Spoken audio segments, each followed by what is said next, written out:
On September of 2013, acclaimed Japanese filmmaker Hayao Miyazaki announced that he would officially retire from making movies not long after releasing his last feature, The Wind Rises. It was a bittersweet moment that one of the greatest directors of animation would leave his craft after a legendary career. For about 3 years. Yeah, sometimes people forget that this is Hayao Miyazaki, and he does this all the time. And of course, what does he do after he retires? Change his mind and make another movie. 作るの映画を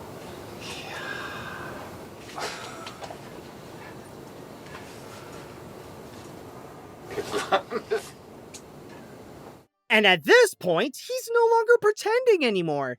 Now he straight up says that he's staying at Studio Ghibli to make more movies. Even his producing partner, Toshio Suzuki, confirmed it by saying, yeah, he's working on the next movie right now. I want him to retire, but he doesn't listen. He keeps coming back. He can never die. He found the secret of immortality. He cannot be stopped no matter how hard I try. Please help, I'm scared.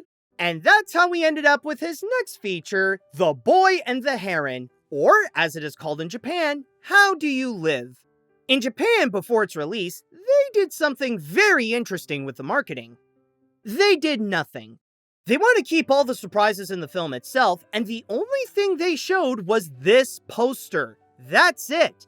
And wouldn't you know it, it totally worked, and it's already a huge success in the country.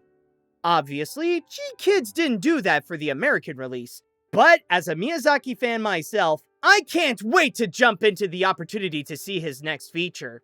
So now that it's time to fly once again with Studio Ghibli, does this bird soar as majestically as we hope it could? Or is Miyazaki's return getting as old as him? Let's find out. The story. On top of delivering another original story that brings us to a magical world, this also functions as Hayao Miyazaki's semi-autobiography, kind of like what Steven Spielberg did with The Fabelmans. When creating some of the real-world aspects, including the main character Mahito, the director took inspiration from some of his own childhood, including his father manufacturing airplane parts, his close emotional connection to his mother, and witnessing the horrors of World War II firsthand at a very young age. So a little warning that the movie does start out pretty dark. But as it is a Studio Ghibli film, some may expect that mood would lighten up a bit by following that moment with the fantasy and entering into surreal worlds that only this particular talented team can deliver. I can definitely confirm that it does so, but boy does it make you wait for that part to come.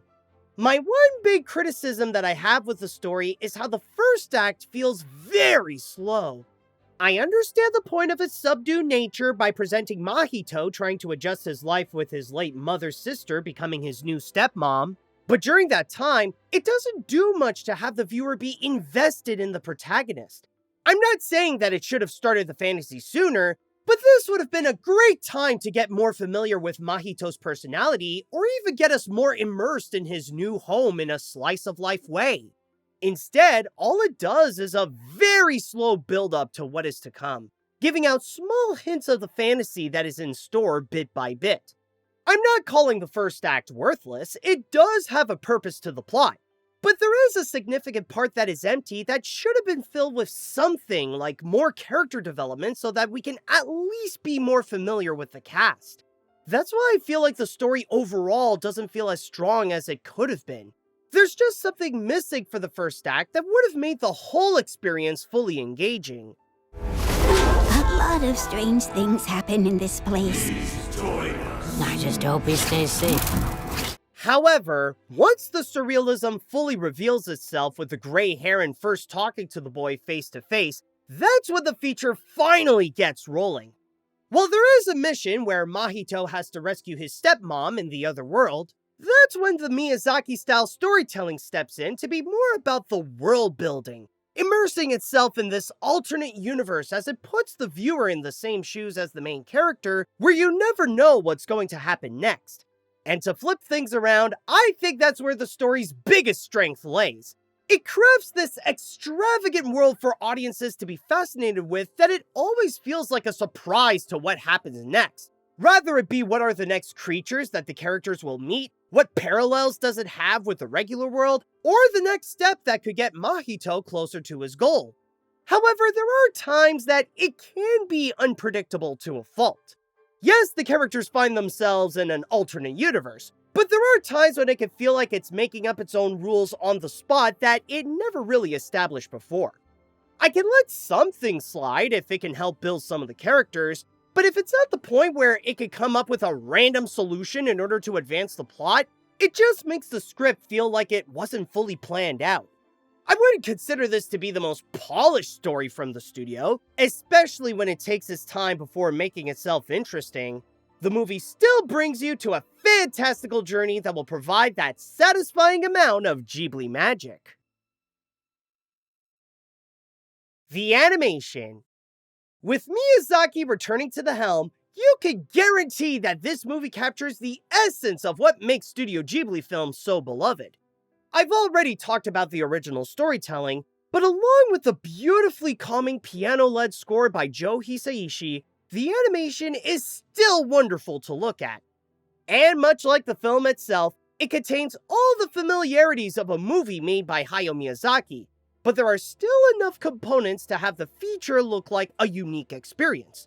The recognizable qualities have returned, and they still help give the visuals some strength, including the designs where the people sit in the middle of realism and the classic anime style to give a more subtle animated approach. The backgrounds are amazingly painted that mostly depict the beauty of nature and how it can combine itself with man-made structures, and the character animation goes all out where it's both smooth and dynamic during the moments where it wants to grab audiences' attention.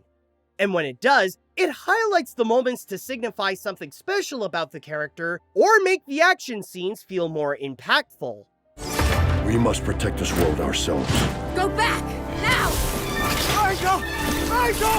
Yes, there are things that you can find in many other Ghibli films and part of the studio's admirable legacy. But those films also have their own unique twists that make them stand out, and the same goes to The Boy and the Heron. Along with the people, the surreal world features a whole bunch of different creatures with their own designs that the film does well to present their abilities and their roles, ranging from ordinary real animals like pelicans, birds that become extraordinary like the man-eating parakeets, or completely made-up things like the warawara.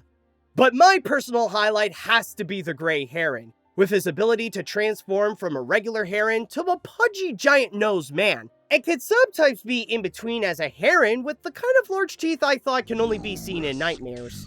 And as Mahito enters upon the different universe, it doesn't go over the top to show its surrealism. The backgrounds of that area are not so different from reality. It's more the kind that it is inhabited by these unique creatures and have their lifestyle also be accustomed to theirs, which is why the buildings have a rustic look and nature is shown to still be the dominant force with its vegetation and the ocean covering a good part of it. Then upon the character animation, some standout moments for me are with the use of fire. Rather it be to show Mahito's trauma over the loss of his mother, or to present Lady Himi's powers, the animation captures the effect very well to make the whole scene go at a quicker pace and the image to be sharply distorted to emphasize the fire's power. Another great visual moment is the large number of colorful parakeets that keep going after the leads. The animation is not just what you'd expect from this film, but it's also what you'd hope for in a Studio Ghibli movie, combining both the familiar and the fresh to deliver an amazing visual experience. The characters. I might as well start by having this out of the way. I decided to go and watch the English dub of this picture because I wanted to hear how the all-star cast would perform in this. There are some who did return to voice in a Studio Ghibli movie like Christian Bale, Willem Dafoe, and Mark Hamill, but then there are also newcomers to the Ghibli cast, including Dave Bautista, Gemma Chan, Karen Fukuhara, and more. And I must say that the voice acting for this dub is all around impressive. I do have my personal favorites that I will highlight later, but the performances are solid to make their personalities feel genuine and have their emotions feel credible along the journey. So don't worry if you don't know if you want to watch the sub or the dub version. They're both good options that'll give you the same level of enjoyability. However, one thing that the voice cannot fix is the way they are written.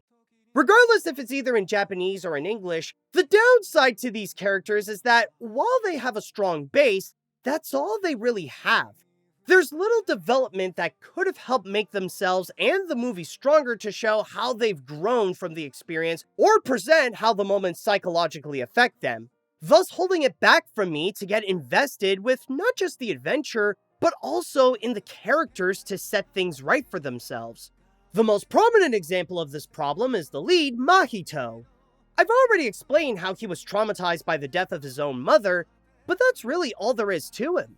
For a good chunk of the picture, especially in the first act, he's just a quiet kid that keeps his emotions to himself and doesn't do much to express any more of his personality or present a strong argument to why the audience should emotionally care about him. This is the big flaw that doesn't get me fully invested with the whole picture as much as some of the other Ghibli films. It never gave a chance to get familiar with Mahito or explain what family means to him now that he has a new mother that is taking the place of the one he lost. So when he goes to the different world, I don't get as invested to see what would happen to him because I never really care much about him. I know he's the animated kid Miyazaki, but I'm sure he was more intriguing during his childhood than his cartoon counterpart. The other characters unfortunately have those same issues as well. Some are adequate for the size of their roles, like the Grand Uncle who is the master that keeps the balance of that universe, and the Parakeet King who leads the very loyal man-eating parakeets, but there are those that would have benefited from presenting more layers, like Shoichi, Mahito's eccentric rich dad that wants to make sure his kid gets the best treatment, Natsuko, the new mom who is also pregnant that went missing in the fantasy world, and started by being accompanied by her 7 old maids, and Lady Himi, who is related to Natsuko and aids Mahito with her fire powers. I will note though that there are 2 who do stand out with not only the most depth, but have proven to be the most memorable characters. First, there's Kiriko, one of the old maids who also has a younger version in the other world. While she is tough and straight to the point, she prioritizes the protection of others first. And it's fascinating to see how that personality conveys when she is both old and young, as well as with Florence Pugh's performance where it's like she has a double role but able to make them feel the same. A gray heron once told me that all gray herons are liars. So is that the truth or a lie? A lie. Truth. And then there is the gray heron. Not just my favorite visually, but also my favorite character in the film. He starts out as a trickster to trap Mahito, but after he got outsmarted, he was left with no choice but to reluctantly aid him across the magical world to find Natsuko.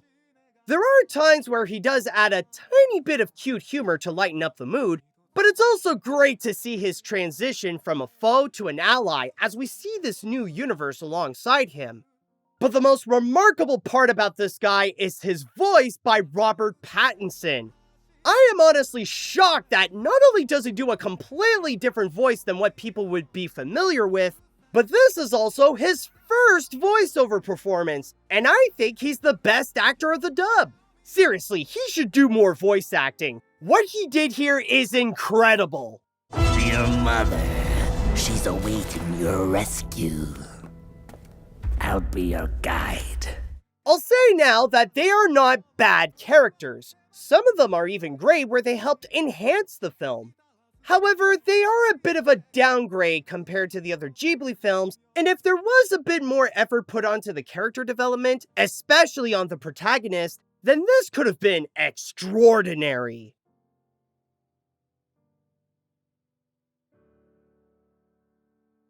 After around a decade since The Wind Rises, Miyazaki returns to do what he does best. The Boy and the Heron brings back that Studio Ghibli magic to deliver another unforgettable animated feature. Admittedly, this is not the director's best work, since the lack of character development and the uninteresting protagonist does take it away from being truly amazing. But there are still plenty of strong points that make this worthy of being added to the Ghibli collection, like the immersive world building, beautiful 2D animation, and a fantastic English dub. Yes, I think this is absolutely worth watching, but I'd also recommend that you don't come in expecting a masterpiece. It's a little more flawed than what Miyazaki would regularly create, and it may require some patience to get through that first act, but that shouldn't take away from your experience, and there are enough elements that will leave you feeling happy with what you've watched. And if you're happy with what you've watched here, then how about giving this review a like and subscribe to my channel? I go through plenty of other animated films that take us to different worlds that are worth exploring. I'll admit that I did debate if I would give it to The Boy and the Heron or not, but there are just enough strengths to consider this a very well-made movie, and that's why I decided to give this the Animat seal of approval. I'd hesitate to place this among the best of Studio Ghibli, but it's great to see Hayao Miyazaki back.